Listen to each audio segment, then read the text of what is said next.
హిందూ ధర్మం తక్కువ అవుతుంది. జీసస్ అయితే ఇక పోటీ పెట్టుకోవాను, ఓన్లీ క్రిస్టియన్ రావాలి స్కూల్కి, ఓన్లీ ఫర్ క్రిస్టియన్స్ అని చెప్పి పోటీ పెట్టుకోవాను. హిందూ అని చెప్పి హిందూ వాళ్ళు ఎందుకు తక్కువ చేస్తారు? ఇది హిందూ ధర్మం ఉన్నప్పుడు క్రిస్టియన్ చేయడం ఉన్నది. నిన్నమన్నా వచ్చి క్రిస్టియన్లు ఇవాళ ఇట్లా చేస్తున్నారు. హిందూ ధర్మం అది 3000 మంది అమరున్నాం అంతే. ఇంకోటి కనీసం పేరెంట్స్కి ఇన్ఫామ్ చేయలేదు ఇట్లా అవుతుందని. పేరెంట్స్కి ఇన్ఫామ్ చేయట్లేదు, ఎవరికి ఇన్ఫామ్ చేయట్లేదు. డైరెక్ట్ మాల వేసుకున్న స్వామిల మీద చేంజ్ చేసుకోవాల్సింది. ఎవరు చెప్పారు? అసలు ఇక్కడ రైట్స్ ఉన్నాయి.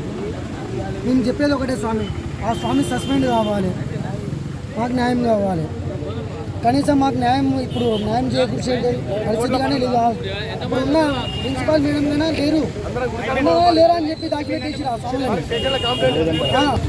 ఈరోజు స్థానిక శ్రీపేట పట్టణంలో ఏవిఎం స్కూల్లో విద్యను అభ్యసిస్తున్నటువంటి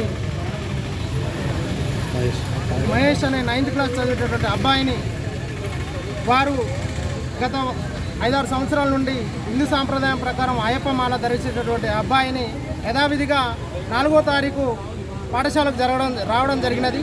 ఆ తదనంతరంలో ఆ పాఠశాలకు వచ్చినటువంటి అబ్బాయిని తక్కువ మార్కులు వచ్చినటువంటి తెలుగు సబ్జెక్టులో తక్కువ మార్కులు వచ్చిన డిస్కషన్ సందర్భంగా ఒక రూమ్లోకి తీసుకెళ్లి ఆ అబ్బాయిని విచక్షణ రహితంగా కొట్టి ఆ అబ్బాయిని నానా ఇబ్బందులకు గురి చేయడం జరిగినది. మేము విజ్ఞప్తి చేస్తూ ఉన్నాం.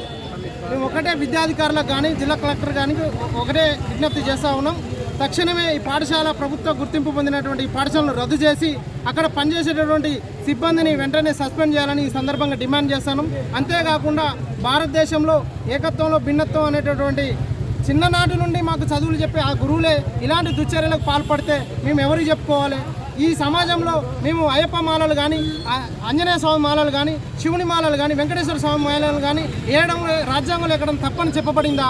ఈ కేవలం ఈ క్రిస్టియన్స్ పాఠశాలను నడుపుతూ ఆ పాఠశాల గతంలో కూడా జరిగిందండి. పోయిన సంవత్సరం కూడా ఇలాంటి మాలలు వేసినటువంటి విద్యార్థుల్ని నానా ఇబ్బందులకు గురి చేయడము.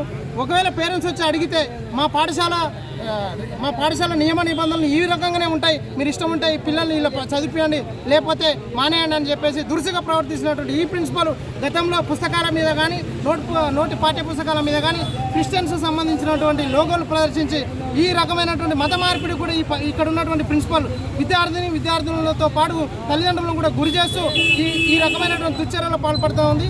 బీసీజేఏసీ సూర్యాపేట పక్షాన ఈ సందర్భంగా ఒకటే డిమాండ్ చేస్తూ ఉన్నాం. కలెక్టర్ గారికి కానీ విద్యాశాఖ అధికారికి కానీ తక్షణమే ఇక్కడ ఉన్నటువంటి ప్రిన్సిపల్ని సస్పెండ్ చేసి మాల వేసినటువంటి ఆ అబ్బాయిని ఏదైతే ఉన్నదో మహేష్ని వారికి వెంటనే క్షమాపణ చెప్పి రేపటి నుండి ఇంకా పాఠశాలకు వచ్చేటటువంటి విద్యార్థులు ఉన్నారు, మాలలు ధరించేటటువంటి విద్యార్థులు కూడా ఉన్నారు. అందరి స్వాములకి క్షమాపణ చెప్పి అక్కడ ఉన్నటువంటి ప్రిన్సిపల్ని సస్పెండ్ చేయించి ఈ రకమైనటువంటి దుశ్చర్యలకు పాల్పడకుండా మున్ముందు కూడా ప్రభుత్వం చర్యలు తీసుకోవాలని ఈ సందర్భంగా బీసీజేఏసీ పక్షాన డిమాండ్ చేస్తా ఉన్నాం.